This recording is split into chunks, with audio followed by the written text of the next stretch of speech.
यहाँ पे अनशन पे बैठे सोनम वांचू जी, अभिजीत दिवके जी, सौरभ दास जी, विजेता दहिया जी, नेहा जी, आशुतोष जी, रत्ना सिंह जी, अर्पित शर्मा जी और यहाँ पे उपस्थित सभी नौजवान साथियों और देश के कोने कोने बैठे सभी नौजवान साथियों को मेरा सादर प्रणाम। साथियों, कहा जाता है अगर किसी पंछी को उड़ान को रोकना है तो उसके पर को काट दो। आज हमारे देश का नौजवान को भी वही महसूस कराया जा रहा है, कराया जा रहा है कि नहीं कराया जा रहा है। आज हमारी उड़ान क्या है? हमारे माता पिता का सपना पूरा हो, हमारे गांव में पहला अधिकारी बने, हमारे मोहल्ले में पहली महिला डॉक्टर बने, हमारा बच्चा शिक्षित हो, हमारे लोग आगे बढ़े और शिक्षित होके अपने आने वाली पीढ़ी को शिक्षित करें।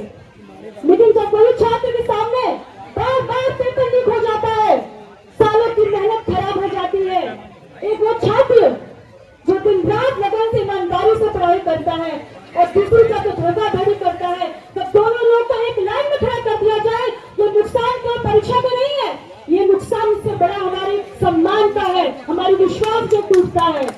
कोई भी भारत या कोई भी देश हो या कोई भी राष्ट्र हो, तो उसका एजुकेशन सिस्टम पे विश्वास ना हो तो उसका एजुकेशन सिस्टम कभी स्ट्रांग नहीं रह सकता है। आज मैं यहाँ खड़ा होके उन छात्र की बात करूंगी जो सुबह उठ के 4 बजे पढ़ते हैं, जो दिन रात मेहनत करते हैं, जो बिना बिजली के पढ़ते हैं, जो पसीने में पढ़ते हैं, जो दोस्तों की शादी में नहीं जाते, जो त्योहार में नहीं जाते और अपनी माता पिता से क्या कहते हैं? कहते हैं माँ, अगर इस बार एग्जाम हो गया मैं वापस क्लियर करके आऊंगा।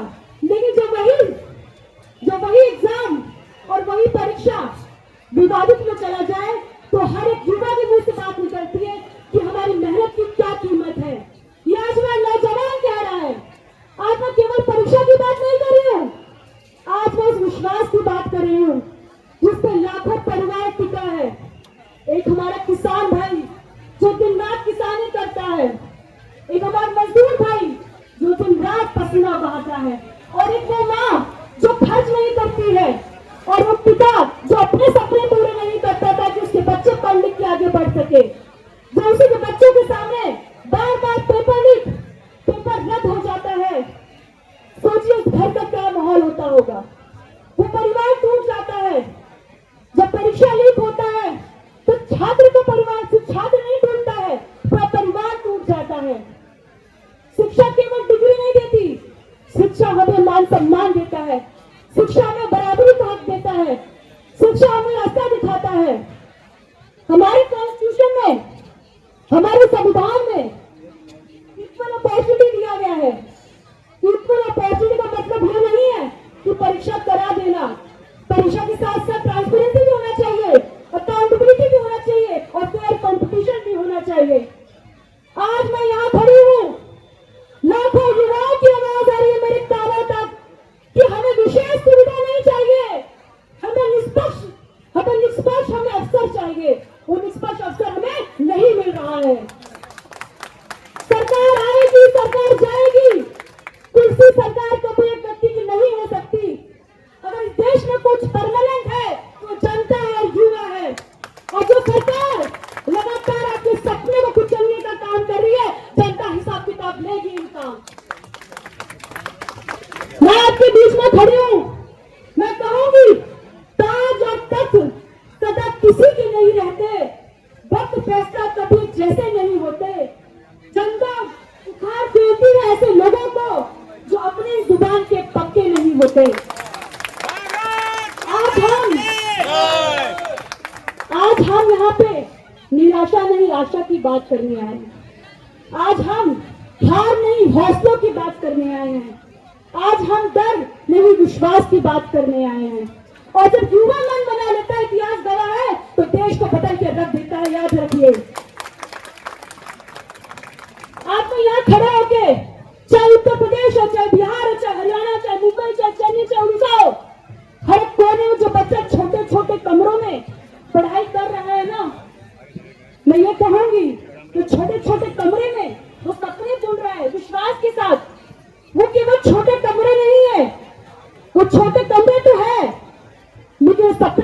बड़े हैं, वो विश्वास बहुत बड़ा है जो आज वो टूट रहा है। सवाल इस पे है कि विश्वास करे तो करे कहां? सरकार पे करे तो जवाब देने के लिए तैयार नहीं है। किस पे करे? कौन जवाब नहीं है? बताएं। 25 दिन से यहाँ लोग बैठे हैं कि सरकार क्यों नहीं आ रही है? सरकार को बैठाया था आप लोगों ने, सरकार की बारी आके बैठे आपके साथ और जवाब दे आपको। कहाँ ये लोग बैठे हैं? मैं आपसे कहूंगी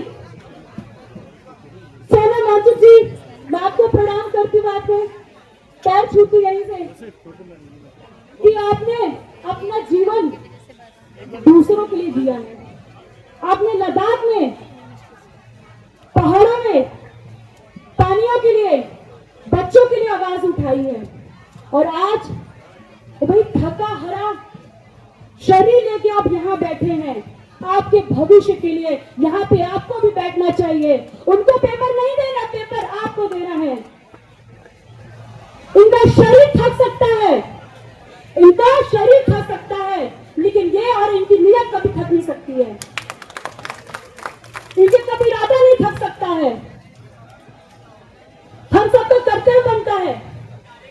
जो लगातार ये बैठे हैं, जो उनका कंट्रीब्यूशन है, उनको केवल तालियों में बांध के मत रखिए, उसको संघर्ष बना लीजिए।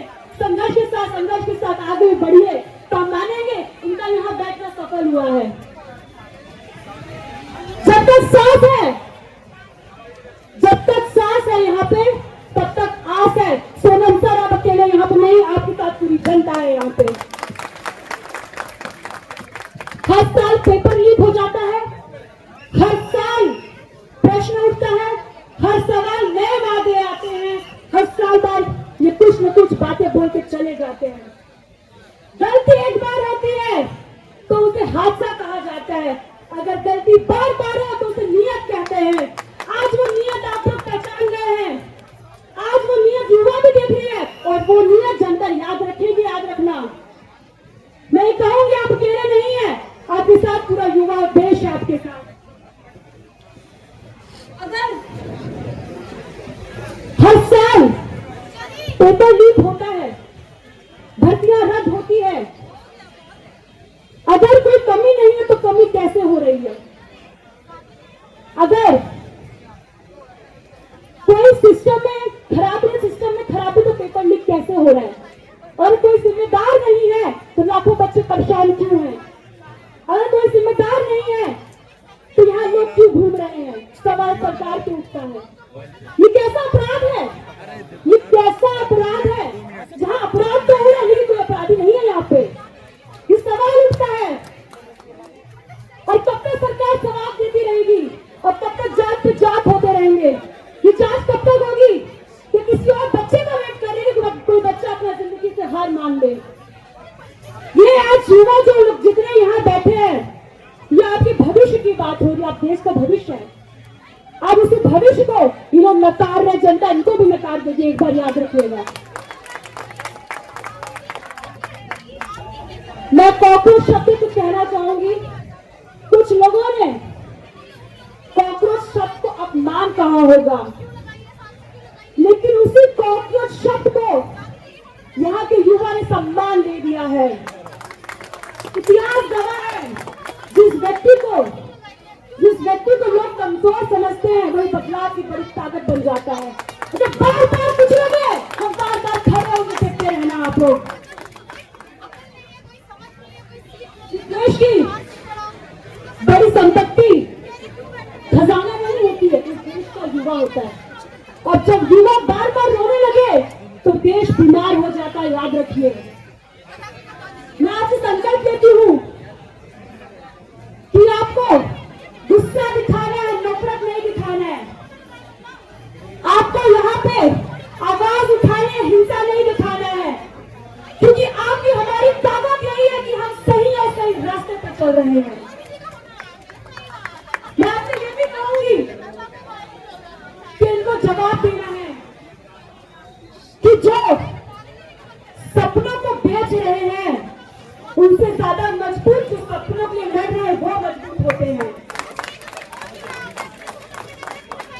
जब आप लोग अपना विश्वास तोड़ देंगे, खो देंगे, तो आने वाला भविष्य का भी सपना टूट जाएगा। आज हमारे देश में सिर्फ नौजवान खत्म नहीं हो रहे हैं, उनके वादे नहीं देखे जा रहे हैं। आप इस देश के डॉक्टर को भी खो रहे हैं, आज देश के वैज्ञानिक को भी खो रहे हैं, आज इस देश के आप शिक्षक को भी खो रहे हैं और नौजवान के भविष्य को भी खो रहे हैं। ये आज कोई पॉलिटिकल यहाँ पे एजेंडा नहीं है, ये युवाओं का मंच है। सबको मैं कह देती हूँ यहाँ पे आज हम युवाओं के लिए खड़े हैं, आज हम युवाओं की बात कर रहे हैं। डरना नहीं, रुकना नहीं, संघर्ष करते रहना। संघर्ष करते करते आप बहुत आगे पहुंच जाएंगे। आज आपके बीच में मैं सांसद के रूप में नहीं खड़ी हूँ, मैं युवा के रूप में खड़ी हूँ। मैं सदन में भी आपकी आवाज उठाऊंगी, मैं सड़क पर भी उठाऊंगी आपकी आवाज। संघर्ष करते रहना है, हम लोग को बांटने का काम करेंगे, हम लोग नफरत फैलाने का काम करेंगे, लेकिन हम लोग को डट रहना है क्योंकि हम सही हैं, कभी गलत नहीं रहेंगे। मैडम एक सवाल है, आज मुझे यहाँ खुशी हो रही है कि हमारा युवा खुद खड़ा है यहाँ पे। आज जो आप लोग ये काम कर रहे हैं वो ये काम तो जो बड़े बड़े नेता नहीं कर पा रहे कुर्सी पे बैठ के। मैं आप सबसे कहती हूँ जब तक हमारी मांग पूरी नहीं होगी हम आपके साथ खड़े और रहेंगे। मैं पूरी बात यहाँ से पूरी पार्टी का व्यक्ति पूरी टीम को धन्यवाद करती हूँ। आपके संघर्ष